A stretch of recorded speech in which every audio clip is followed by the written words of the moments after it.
Well, thank you all for attending today's panel. The presentation today would not have been possible without the help of a number of individuals, the Grant Committee Selection Committee, who reviewed all of the applications, assessed, debated, rendered decisions, as well as the Office of Diversity, Equity, and Inclusion, which provided some of the funding for the grants. Our panelists today received a grant about a year ago to conduct initial quantitative and qualitative analysis of survey data collected from 3rd to 8th grade Latino students in the Bethel School District to understand how their social and relational experiences compared to those other groups.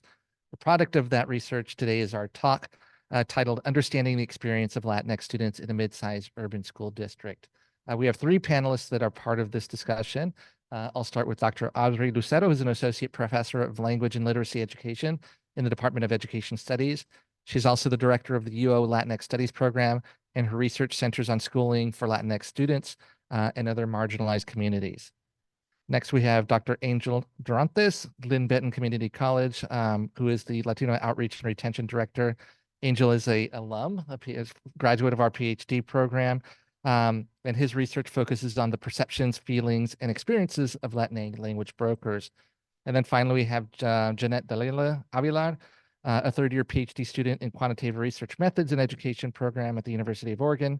Her research interests include Latinx student experiences, linguistic identities and the way that they are racialized, as well as heritage language maintenance with a focus on Spanish heritage learners.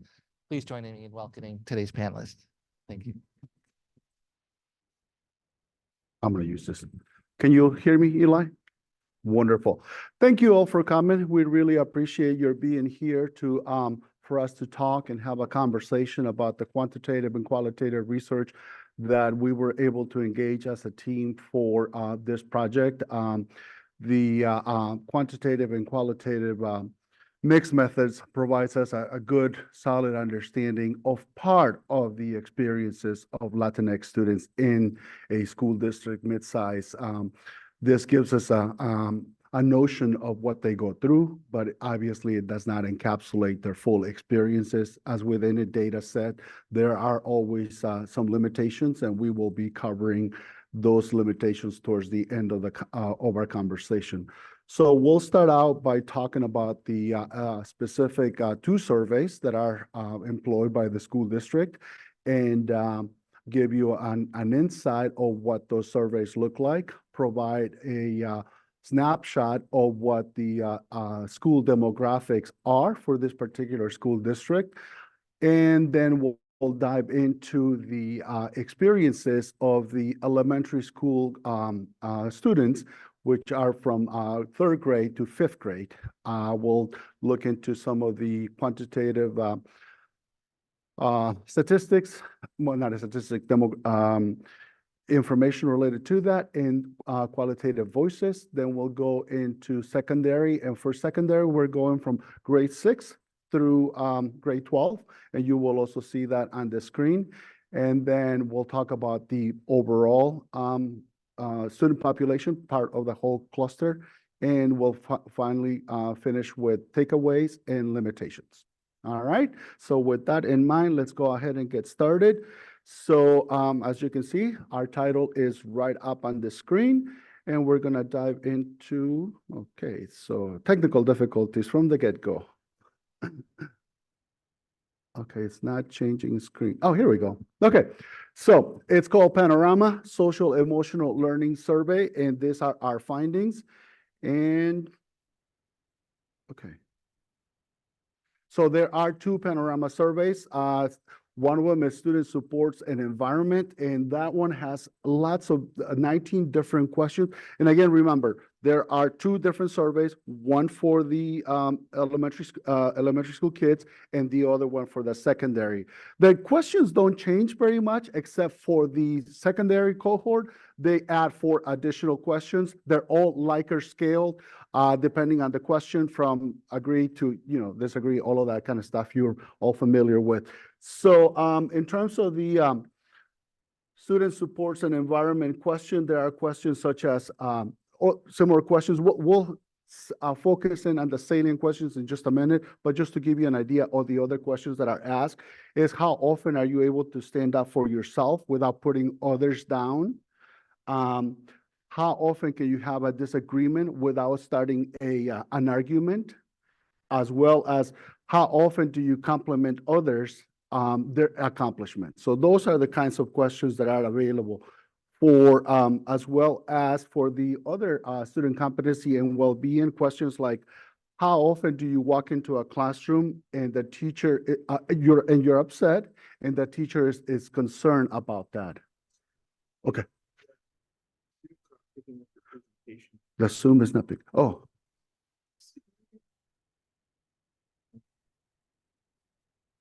I thought. Sorry. I wonder if we can get back into it. Okay. Let's see. Because I.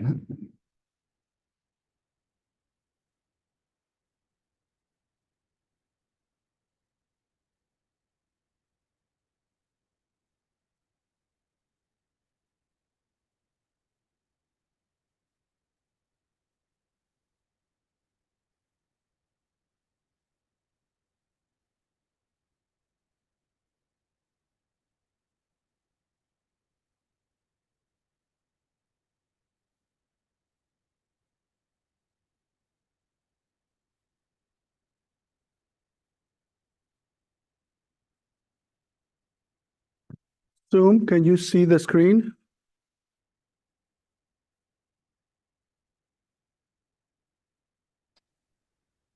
No, not yet. We're not able to share the screen? I can see the screen, but it's on your opening slide on Hill. Oh, that's weird. So it hasn't progressed? So can you unshare the whole presentation? Okay. Go Or back maybe in. stop the share and then let's try again? That's weird. Okay, all right, so. Yeah, I'll try that. Maybe it just needed to be reset and then, yeah, so we can pull that up. Let's see. Got a way to pull that, Okay. or like maximize that, pull that up higher. How's that? Can you see it now? It doesn't do it. Yeah, Zoom, we're can you seeing, see the presentation? yeah, we're seeing I'm not sure what slide it is, the 2 surveys. Oh, yeah, that's the one. Okay, all right. All right. Now the question is going to be whether I'm able to navigate through the screen. Yeah. Yeah, Were you able to see the new, yeah, okay, yeah, we wonderful. can see it on Hill. So I think that the technical difficulties have gone away, hopefully. Okay, very cool. All right, so 2 versions of each survey for each particular group, and survey administration was conducted in the spring and the fall of 2023. This gives you a glimpse of the demographics of the school district. First, I want to call out for the survey responses. A total of 2,000 students survey completed were submitted. Of that, we can see on my left-hand side, the 5,000 that are enrolled in the particular district. We do see that the participation of Latinx students for the elementary, a total N of 225, and which would correspond with about 14% of the surveys completed. What is that? 18%, I can't quite see. 18% of secondary responders, and of all responders, about 17% with an N of 918. Altogether, the district is 27% Latinx. So as we can see, limited Latinx participation in the survey. And what I thought it was rather interesting, and we find this in all the schools, K through 12 higher education, is the enrollment of Latinx student population, 20%, and the representation of teachers and administrations, adults in the building is quite low for all categories, including multiracial and as such. So that's something to, within the context of what we're looking at, understanding that representation, which, as we know, a representation matters. So that gives you 14% of the school district is ever English language learners, high percent, as well as 88% are free or reduced lunch for the total district. 20% with disabilities and 21 languages spoken. All right, moving on. So the salient findings that we're going to discuss are founded on these three specific questions. How much respect do students at your school show you? How well do people at school understand you? And overall, how much do you feel you belong at your school? As we were looking at tons and tons of data related to this 15 and 19 questions for the middle school students, we just found that the connection between the quantitative responses and the qualitative voices, which are the unique voices of individuals, that these three questions were the ones that we wanted to focus on this research. But again, there's 12 other questions that we are not looking into. And with that, we're going to move right into elementary school. So a couple of other things to say, just to be clear. So this is a survey that was distributed to students in the spring of 2023, again in the fall of 2023.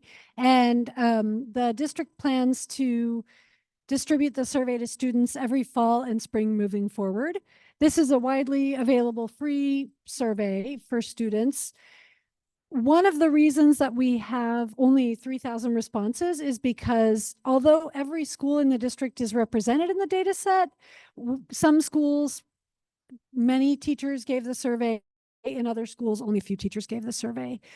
And we'll talk about some of the data limitations with regard to elementary school, where kids typically have one teacher for the entire day, versus secondary school, that's middle and high school, where it was given only in one of their classes, and that might have influenced their survey responses. So just keep that in mind as we look at the patterns. As Angel said, we're interested in thinking about how the quantitative findings map onto the qualitative findings. And so the quantitative findings are this Likert scale, like 1 to 5. And you can see some of the options here for this question. They're a little bit different for each question. And then the qualitative is, there was a text box where kids were asked to basically, please share anything you would like to about these questions or your school in the space below. And or what can teachers or other adults at school do to better help you? So the quotes that you see are in response to those. And many children did not leave any response in those text boxes. So of course, the quotes that we're sharing are examples from individual students. So when we looked at the findings for elementary school students, that's 3rd through 5th grade, as Angel mentioned, that's 225 Latinx students. We chose in these analyses to only focus on Latinx students for a number of reasons. 1, because this is a grant from the Center for Latino and Latin American Studies. 2, because the sample sizes were quite different. So as he mentioned, we had about 14% of overall elementary responders who identified as Latinx. So we would be comparing 14% of kids to 86% of kids, which seemed a little sketchy. And then also because we're particularly interested in how Latinx kids are experiencing school in this mid-sized district. So as you can see for that first question, how much support do adults at your school give you? This is a question on the Student Supports and Environment Survey. About 42% of students in the fall said a tremendous amount of support, and 32% in the fall said quite a bit of support. So this suggests, 74% of Latinx kids who responded in the fall said quite a bit or a tremendous amount of support. This actually mirrors patterns that we see in the data, that in general, Latinx students report that they're having positive experiences in this school district. What's interesting, though, is that there was a bit of a shift from fall to spring. So in the spring, you'll notice 39% said a tremendous amount of support and 42% said quite a bit of support. Now, in both cases, kids were reporting overwhelmingly positive experiences in terms of their adults supporting them. I should give one caveat. We will say this in the limitations, but I should be clear. This is for all kids who responded in the fall or the spring or both. But this is not data only for what we call repeat responders. That is to say, we don't know that it's the same kids that are responding in the fall and the spring. We do have that data, but we're not going to talk about that today, in part because the quotes come from kids who responded at either time point. So we can talk a little bit about the limitations and affordances of doing our analyses that way. And very few kids report that they don't feel well supported at school, either both in the fall and in the spring. For that second question that Angel mentioned, we were going to focus on how much respect do other students at your school show you? This is from the Student Supports and Environment Survey. You see here, we see the real peak. Sorry, I can't see this very well without going over there. I know I'm not supposed to go over there, but because the screen is so tiny here. Sorry. So again, we see a fairly happy story. That is, most students report a tremendous amount or quite a bit of respect. In particular, 24% in the fall say a tremendous amount, 39% say quite a bit. The numbers, again, dip a little bit in the spring for that highest category, but they don't go significantly down. Rather, they just go to quite a bit. And of course, it's always the case with Likert surveys that it's hard to define what the difference is between quite a bit and a tremendous amount. Kids might interpret that differently. So we still see a higher percentage of kids reporting that they feel respected at school by their classmates. That being said, we did see in the quotes some, outliers to this pattern. So for instance, you see here a third grader who said, our school is really good, being safe and respectful and responsible. But a fifth grader reported that the teachers at recess don't really do anything about problems like bullying, hitting, being disrespectful, or even people swearing a lot. Kids are concerned about swearing. That came up a lot in our data. And to be fair, bullying also came up a fair bit in our text responses, even though those patterns don't necessarily show up in the quantitative analysis. So you'll see another child here, a third grader, who said they're getting bullied online by a lot of friends. They're always saying, I did something even though I didn't, something bad even though I didn't. So we put the quotes next to the data to kind of juxtapose and show that while the patterns overall are good, there are still children who are not having positive experiences in school or not feeling supported in school. And our third question that we addressed, the findings for elementary school, is a sense of belonging. That's a priority for the district, and it's a priority for many school districts, is to help children feel a sense of belonging. Here we see overwhelmingly positive results, especially in the fall. So in the fall of 2023, I like how, we have more than 50% of students, or 50%, saying they completely feel like they belong. 29% say quite a bit. So that's 79% of kids, more than 3/4 of kids, saying they feel like they belong a lot at their school. That does change in the spring. It's 40% to 30%. So it is definitely lower in the spring. What's a little bit counterintuitive about this data is, remember that our first data point was in the spring, right? So we have third, fourth, and fifth graders in the spring of their third, fourth, and fifth grade year reporting somewhat lower sense of belonging. But in the fall, third, fourth, and fifth graders, who are a different group of third, fourth, and fifth graders, well, the third graders are the fourth graders, the fourth graders are the fifth graders, and the fifth graders have gone into middle school, reporting a somewhat lower sense of belonging. But again, we see that very few students say that they only feel they belong a little bit or not at all.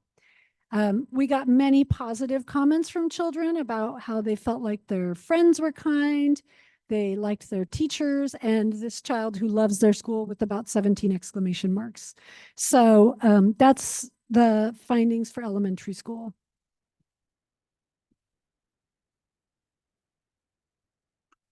Okay, so we're gonna go on to the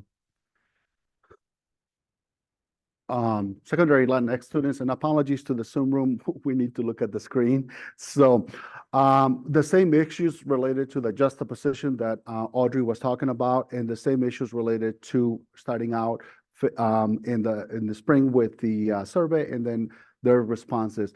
As we can see here in this question, how much respect do students at your school show you? We can see that between completely, quite a bit, and somewhat, we have a high level of support of respect overall, you know. And what I found it interesting was the very few, even though there was no limitation as to what they could provide to the open-ended question, that there were only 4 or 5 comments in Spanish of the. Again, the major portion of students did not provide open-ended responses. Of those that did provide, which probably I would say of the 693, about 200 or so, the other 400, 500, don't know, left it blank. About 4 or 5 were exclusively in Spanish. But when you look at que me comprendan un poco y dejen de hablar a mis espaldas cosas malas, try to understand me a little and stop saying bad things behind my back. Powerful comments. And we found that in multiple different, and the other Spanish responses related to issues of see me, hear me. That's kind of like in that sense of belonging was a major factor that we were seeing.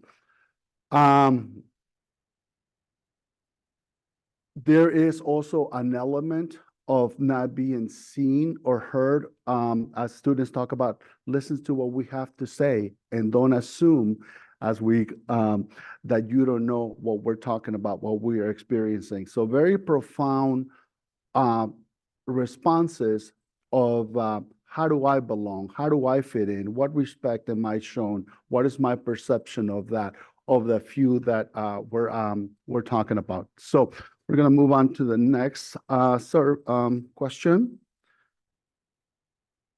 And that's going to be, how well do people understand you as a person? Again, one of the ones that I found very interesting, Spanish sounding last name of a teacher understands me, and Miss, again, Spanish sounding last name a lot. We did see that. Teachers need to understand that sometimes students may have personal situations at home or physical stuff that may cause them to do or act the way they do or do actions. Kind of going along back to the question related to if you walk into the classroom and you're upset, how often would the teacher show concern for you? And we see that sometimes the reality is in the busy aspects of our life for everybody, and we need to get the business of education that may or may not be showing up, or students are not reporting it quantitatively or qualitatively as well.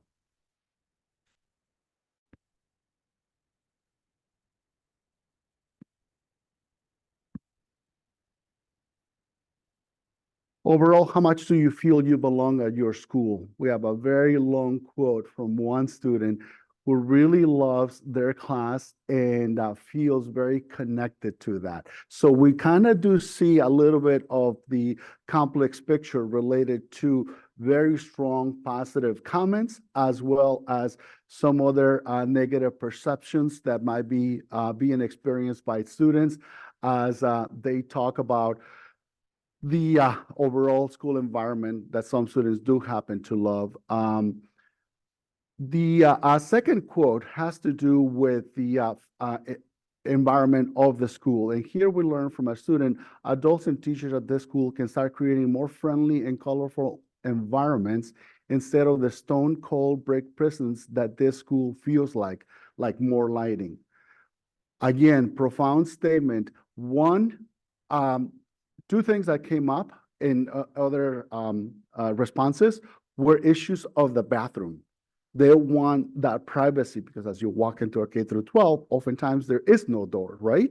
So they want that privacy. They actually told us it would be building A, bathroom D, whatever it was, whatever number it was. So being very specific about that, claiming their sense of privacy and letting us know about that, as well as the description of a stone cold brick prison. You know, they want more creative environment, more welcoming spaces. So that's a factor. Okay.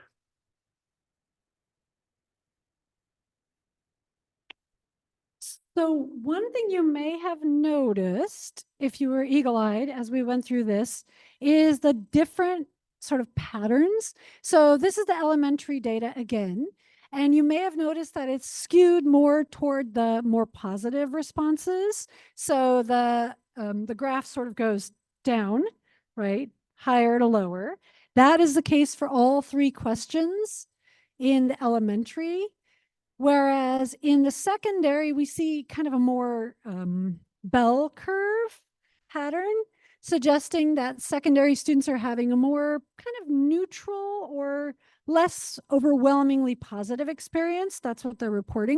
Not a negative experience, but less, skewed toward the positive and more skewed toward the neutral or toward the, so for instance, the one that had the most was somewhat in this, how much do people understand you as a person, as opposed to quite a lot or mostly.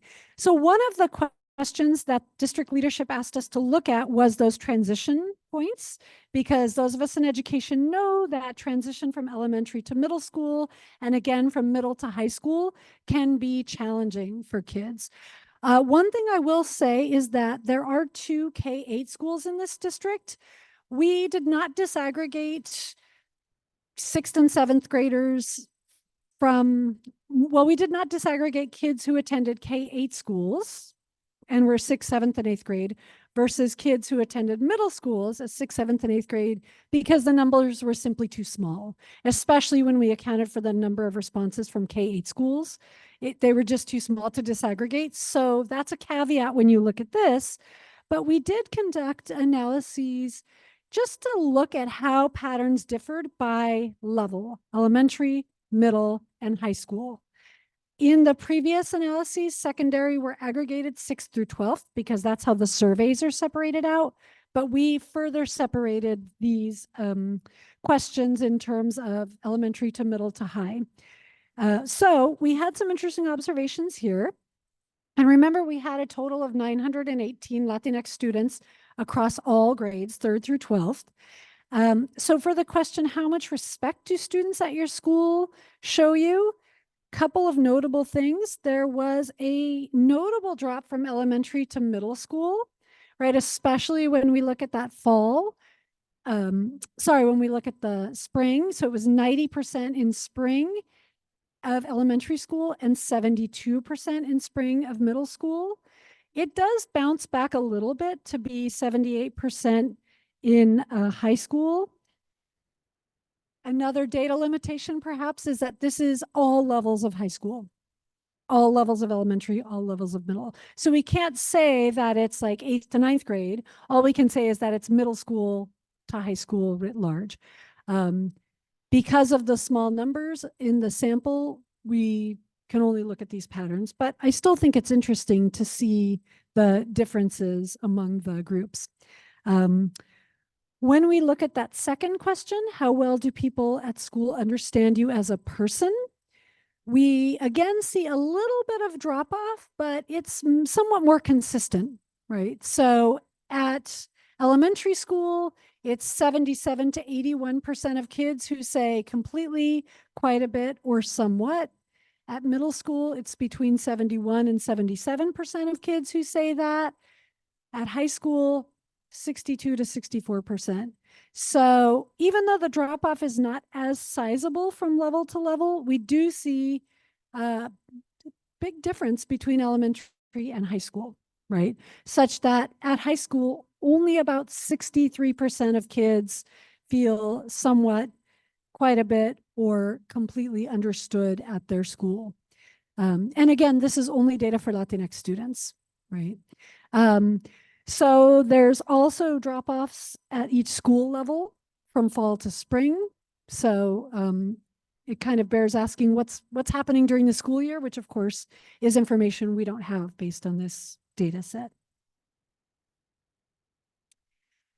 And then the third question, and this is where we really see perhaps concerning findings, which is overall, how much do you feel like you belong at your school? So a massive drop off between elementary and middle school, with fewer than half of middle and high schoolers reporting a sense of belonging at their school. And that's at both time points, both at spring and fall. So in general, elementary school kiddos feel like they're belonging, they're fitting in completely or quite a bit, between 70 and 79%. But by high school, only about a third of kids are reporting a high sense of belonging in their schools.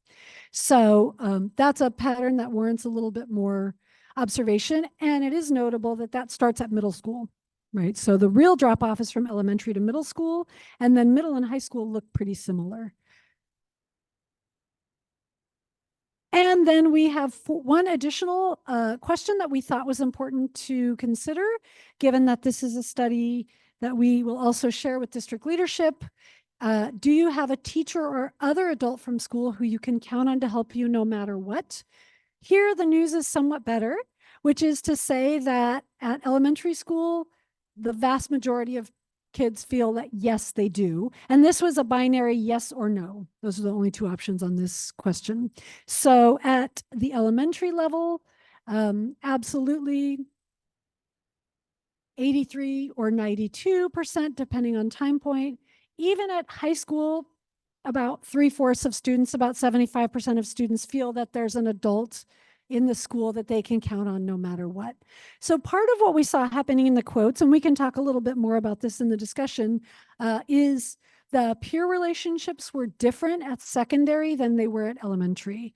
So that sense of belonging, that respect, there was more conversation or more comments about peer influences, about like relationships and bullying at secondary than there was at elementary, and even than there was at middle school.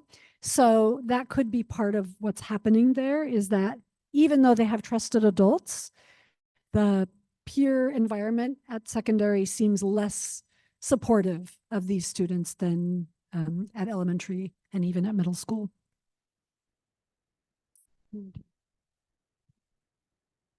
And sorry, Janette wasn't able to make it today. That's why Angel and I are taking the lead, but You're stuck with us. So our key takeaways.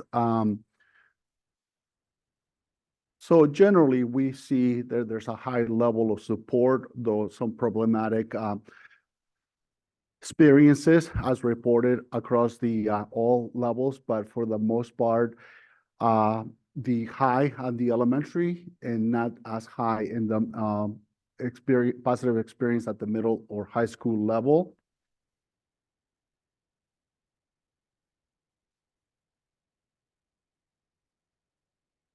So the disrespect as an issue across all of our cohorts is a factor. There were other quotes that we could have talked about, but we chose to focus on those particular ones.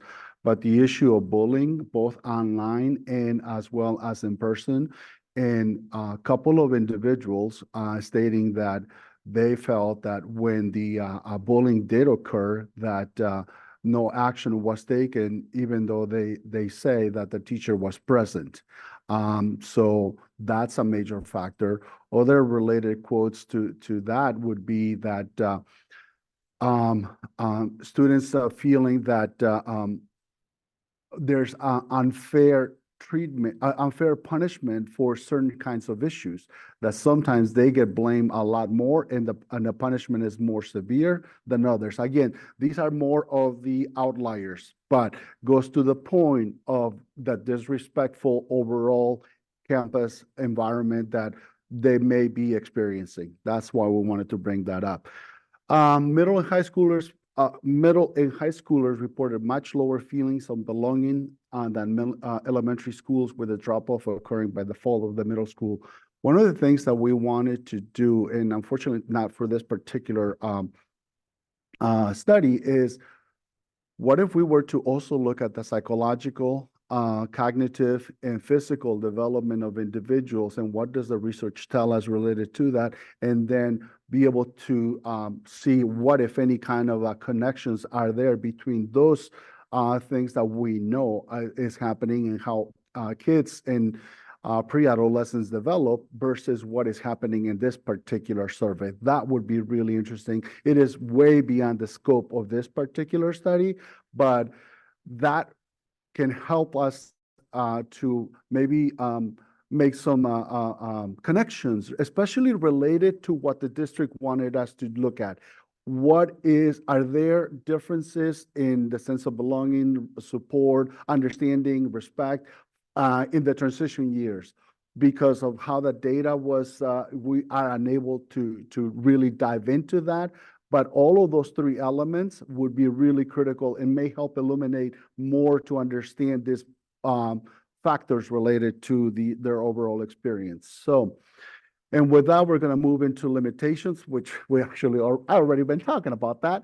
And that is, again, students responded either each time or both times, and we don't know their responses. Oh, more importantly, we don't know how if their feelings change, because we don't know who the quote responds to, which that would be really important for us to find out. Unequal responses across the schools, whereas some had a high level of response rate and others had very few response rate. And that goes back to what Audrey was talking about in the teachers and the administration of the survey in their particular classrooms. We really wanted to dive into the intersectionalities with ELL status, special education, gender, ethnicity, and so on, but we really do not have data to even stand on and talk about more. So that is a limitation, especially as we're looking at what are the experiences of Latinx students in those transition years and as they make it through K through 12.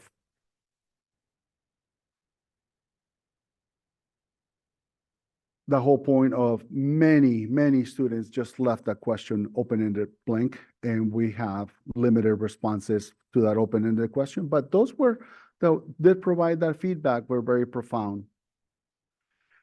And at the secondary level, we might have more teacher effects based on the class in which students completed the particular survey. So those are some of our limitations and takeaways. And with that, we want to thank the Bethel School District for all the great work that they are doing to serve their Latinx students, communities, and families, and for their commitment to this research project that we are a part of. It's even though it feels like there's a lot more that we can do, but we're doing the best with what we have. You know, this is amazing work that we really would like to dive into a little bit more down the road. So with that, we're going to open it up for conversation, questions, or thoughts that you might have, as well as from the Zoom room. And Eli, will you let us know the questions that come up?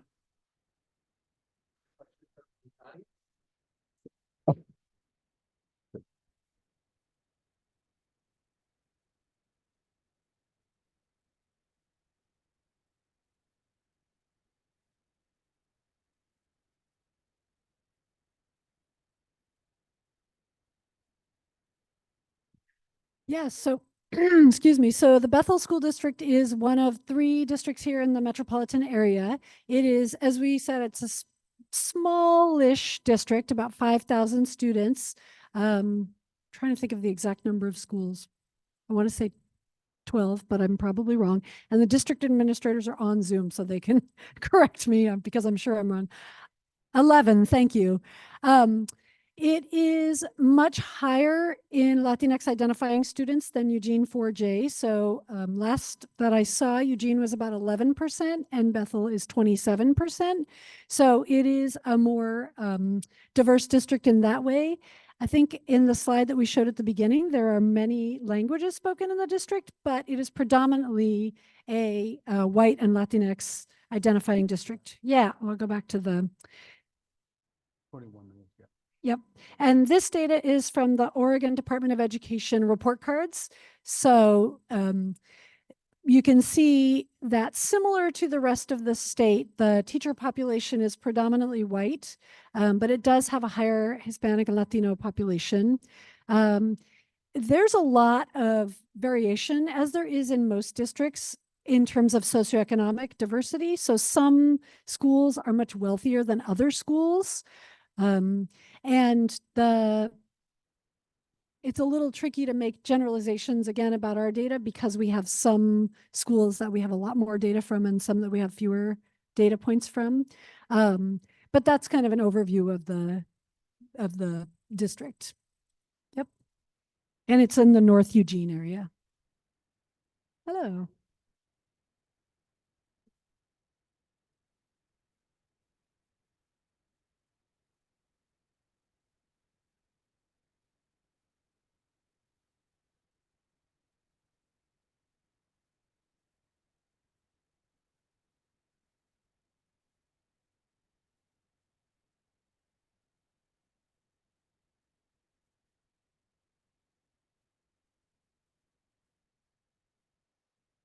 Mm.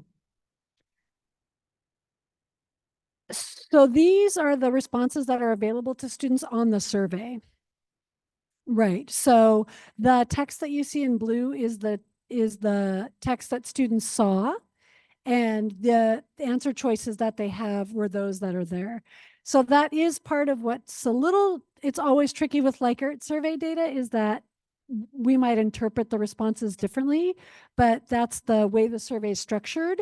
So those are the answers that they could choose from. Yeah, exactly. So they choose where along this spectrum they felt was best represented their experience. Yep. I'm not going to turn off my mic.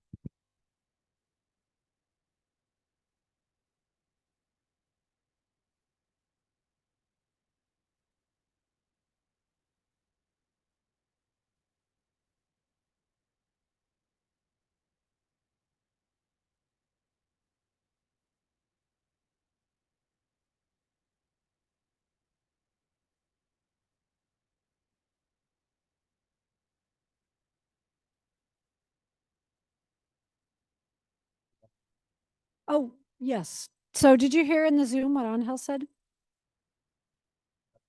You should turn your mic on. Well, I can turn it. Oh, okay. Oh. And our third collaborator, Janette Avelar, has just arrived. So she's the quantitative genius and can also answer any questions that you have.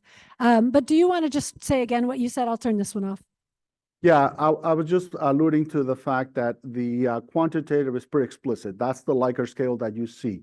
The qualitative responses, here are the researchers' discretion of looking at the responses that may align or contradict what the quantitative response is.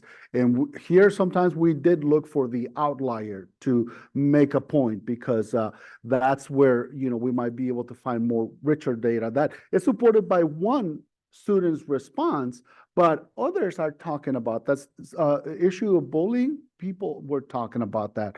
The physical appearance of and how the school feels to them, they were talking about that in different ways.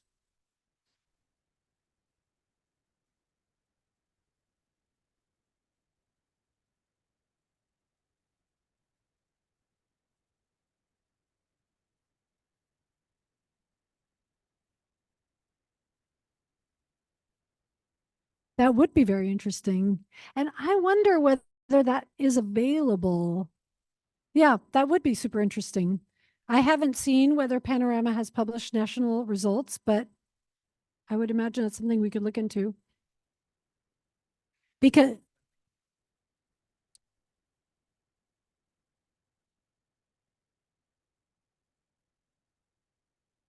Mhm.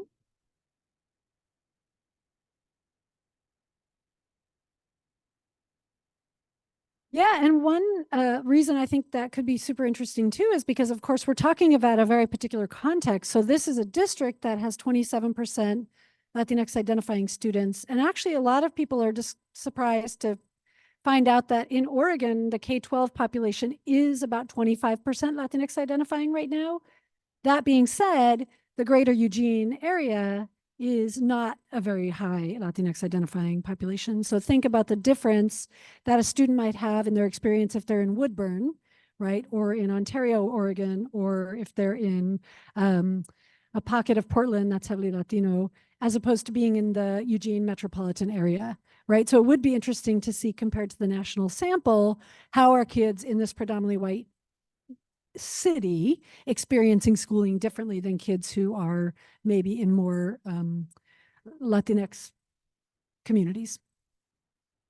Context of reception is the work of, I believe, Ruben Rumbaud. The last name is correct. Their first name may not be. And he talks about what is the environment like upon which the community sits? Is it bilingual, bicultural? Is there a lot of ethnic grocery stores? Are there civic agency or organizations that are there, that are visible for the community? So when there is a high level of context of reception, then people tend to feel more connected to that community, feel a sense of belonging and all of that. So try to align it with the comment related to what would this look like as compared to a national sample. I think we would also have to take a look at, you know, the metropolitan area that we live in right here in Eugene, as well as that would be totally different in Chicago, Illinois. For, you know, those are factors to consider as well. I have a comment and two questions. Great presentation. As a Latinx identifying student from rural Oregon, this resonates to me. I wonder what the comparison would look like to that of my own hometown. 5,000 students and about half are Latinx identifying. I wanted to ask if the open-ended questions were optional, is the first question. Yes. And the second question is this research something you would like to expand beyond the Bethel School District? Well, more and more school districts are choosing to give students student experience surveys because there's an increased emphasis on understanding student experiences. And one of the ways that a lot of districts are doing that is through surveys like this. So my understanding, and I haven't talked with other local districts, but my understanding is that the Panorama survey is one that lots of districts are adopting, in part because it's free, it's freely available. It's also tailorable. So there are questions, but you can remove questions, you can substitute in questions, things like that. And the Panorama organization does some really broad analyses of the data for school districts. So what I think is interesting is to think about how schools look at these patterns. And because we are not part of the district, we did not get identifiable information.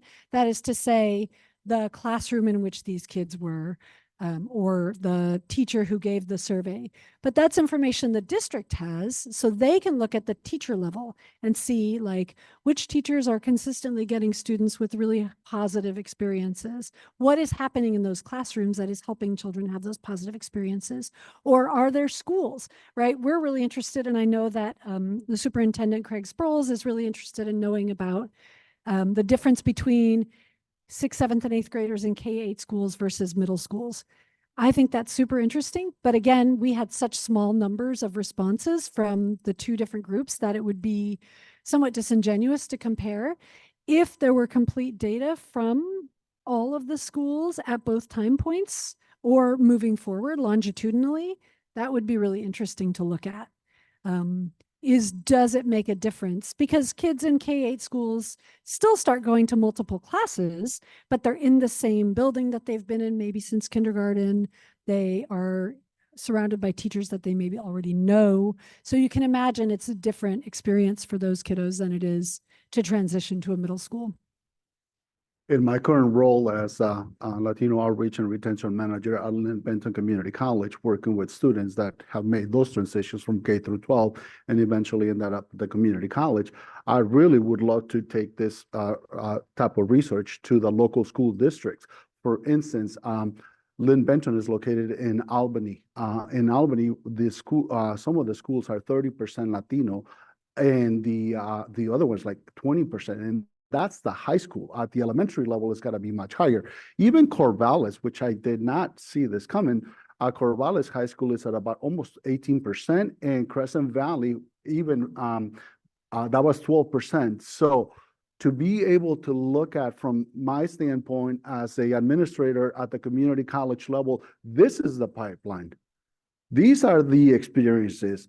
What is that going to mean for us as we look to become, you know, a Hispanic serving institution, and what are the relevant issues related to everything that we've been talking about? Faculty, staff, let's just leave it at staff representation to the population that we're serving. So yes, this would be a really interesting study to continue forward with, and that's something that I want to continue working with Audrey, Janette, in the local school districts in my service district.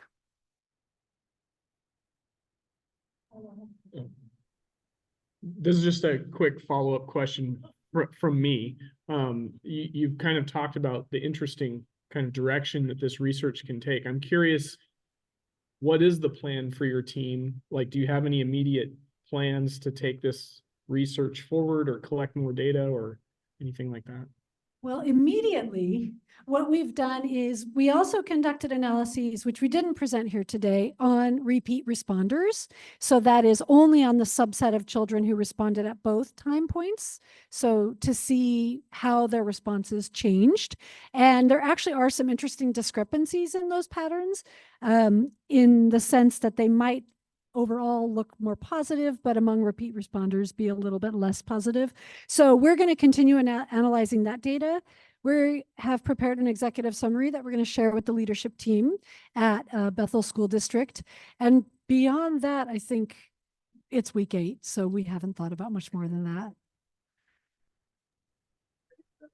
Audrey, this is Tina. I just wanted to clarify that Panorama does cost school districts. Thank you. I apologize. So Tina said that that school districts do pay to use Panorama. I misunderstood. I thought it was freely available. Thank you, Tina. We wish it was free, but it's not.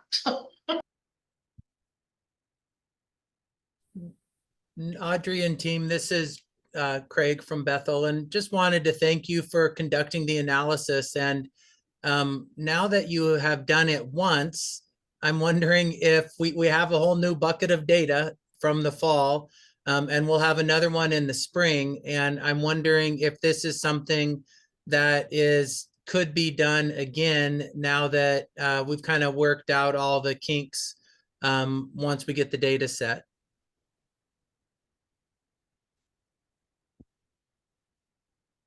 I didn't quite hear the whole gist of the question, but something. I'll repeat the survey. Okay.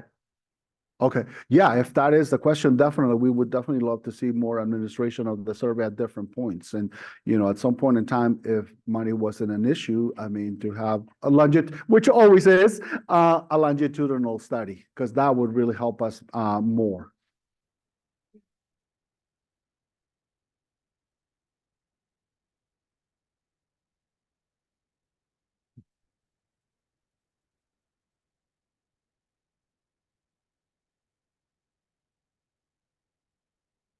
Is this on? Okay. And especially also to see if there's any response to change these experiences potentially, like how those are received and whether we see changes in students' feelings of belonging and respect and et cetera. in response to those changes. Yes, so my question is if when the school district saw these responses, if it reflected their perception of student experiences. That's a great question, and we haven't had a chance to meet directly with them yet, so I will let you know. I don't know. But we have the same wondering, which is, I think definitely in terms of the middle school and high school drop off, because that was something that they specifically asked us to look at, because of the hunch that that was happening with sense of belonging. And so I think that definitely echoes their experiences, but the rest of the findings, I don't know. We haven't had a chance to meet with them directly yet.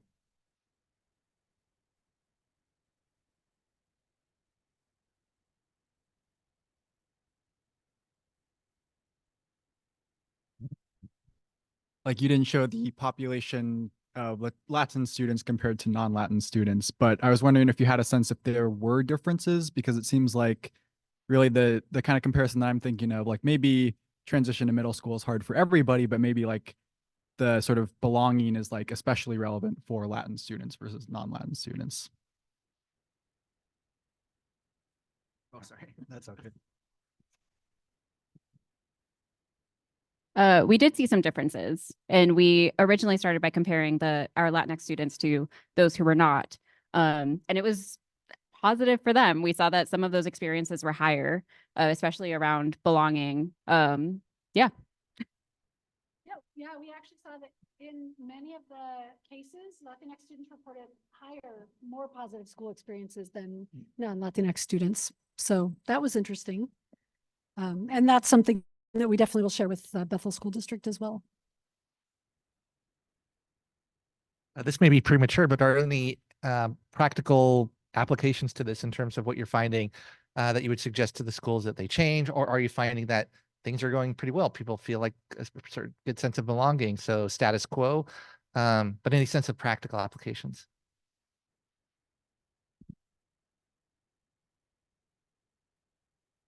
From the standpoint of the ongoing financial challenges that all school districts have, anything that can be done to move the needle forward in terms of more representation of Latinx identifying faculty and administration can help. You know, we're looking at 27% enrollment in teachers, 8%.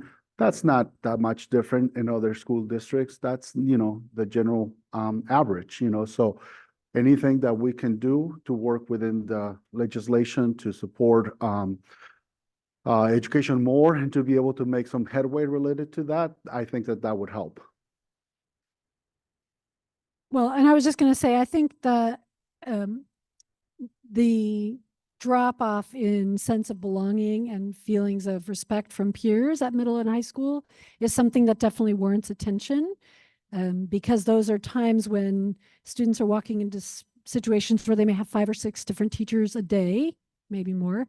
And that does seem to be leading to a lower sense of belonging. So I think that's something that the district is definitely attentive to, is like, how do we provide spaces for students where they feel like they are making connections to adults and to other kids in their schools? Because to me, that is maybe the most concerning. There's a lot of good news here, which is great, but that's probably the most concerning news, I think. I mean, I would just echo that. I have reflected a lot on what we saw in the open response questions, and then as well as on the ways that students were responding. And there's a lot there in terms of what we can then do to build more close-knit communities among students, and to facilitate mutual respect. Yeah, and some of the figures that we didn't show today were also related to changes that we saw among like specific topics that they experienced, either some type of bullying or some type of comments that were made in public spaces in relation to specific like markers of their identity. So that's another area for consideration, is how do we facilitate those communities and encourage students to have those close connections with other students as well as adults? And then how do we also address these very specific areas of respecting identity and fostering belonging through these different markers of identity. And I think it's really what is a low-hanging fruit that we can do? And there are some messaging that can be done from the school administration related to an inclusive campaign that is more welcoming and more inviting, and it's exemplify in little things and the everyday little things, like, we're more conscientious about that issue that I was talking about, that see me and hear me, where that was with the profound responses from the outliers.